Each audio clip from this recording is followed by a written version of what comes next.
పల్నాడు జిల్లా మాచర్లలో TDP YCP కార్యకర్తల మధ్యన ఘర్షణ చెలరేగింది. టీడీపీ కార్యకర్తలు ఇంటింటికి ప్రచారం నిర్వహించే సందర్భంలో ఈ ఘటన జరిగినట్టు తెలుస్తోంది. మాచర్లలోని 13వ వార్డులో టీడీపీ ప్రచారం నిర్వహిస్తుండగా టీడీపీ మాజీ కౌన్సిలర్ కుమారుడిపై వైసీపీ కార్యకర్తలు దాడి చేశారు. ఈ ఘటనలో పలువురు టీడీపీ మహిళా కార్యకర్తలకు గాయాలయ్యాయి.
పల్నాడు జిల్లా మాచర్లలో టీడీపీ వైసీపీ కార్యకర్తల మధ్యన ఘర్షణ చెలరేగింది.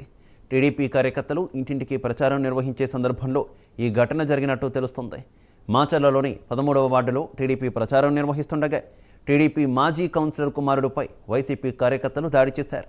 ఈ ఘటనలో పలువురు టీడీపీ మహిళా కార్యకర్తలకు గాయాలయ్యాయి.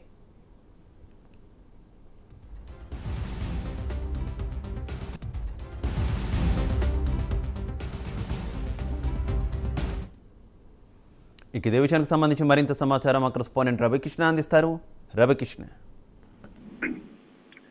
పల్నాడు జిల్లాలో ఫ్యాక్షన్ రాజకీయాలు అయితే రోజు రోజుకి పెరుగుతున్న పరిస్థితి అయితే కనపడుతుంది.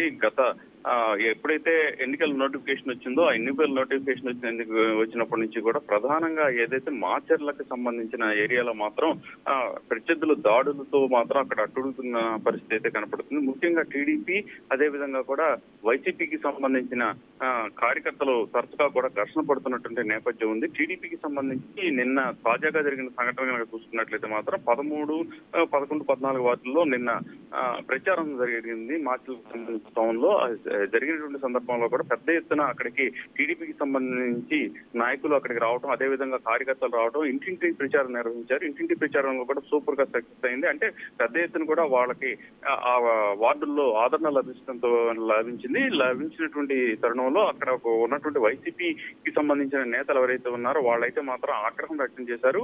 ఈ టీడీపీకి సంబంధించినటువంటి నాయకులు కార్యకర్తలు వెళుతున్నటువంటి సందర్భంలో అక్కడ ఒక మాజీ కౌన్సిలర్ కి సంబంధించినటువంటి అతని నేతృత్వంలోనే ఈ టీడీపీకి ఎన్నికల ప్రచారం నిర్వహించారు. సక్సెస్ అయింది అని అతన్ని టార్గెట్ చేశారు. ఆయన కుమారుణ్ణి అదేవిధంగా కూడా ఆయన భార్యపై మీద కూడా రాళ్ల దాడి కూడా చేశారు. ఈ సందర్భంగా కూడా టీడీపీ అదే వైసీపీకి సంబంధించినటువంటి ఈ కార్యకర్తల మధ్య రాళ్ల దాడి జరిగిన నేపథ్యంలో పలువురికి గాయాలయ్యాయి. ఈ సందర్భంగా ఆ కౌన్సిలర్ అదేవిధంగా అతని కుమారుడికి కూడా కంటికి గాయమైన పరిస్థితి. వాళ్ళని ప్రెసిడెంట్ అయితే ఇక్కడ మాచర్ల ప్రభుత్వ హాస్పిటల్లోకి తరలించారు. ప్రస్తుతం అక్కడ పరిస్థితి అయితే ఉధృతంగా ఉంది.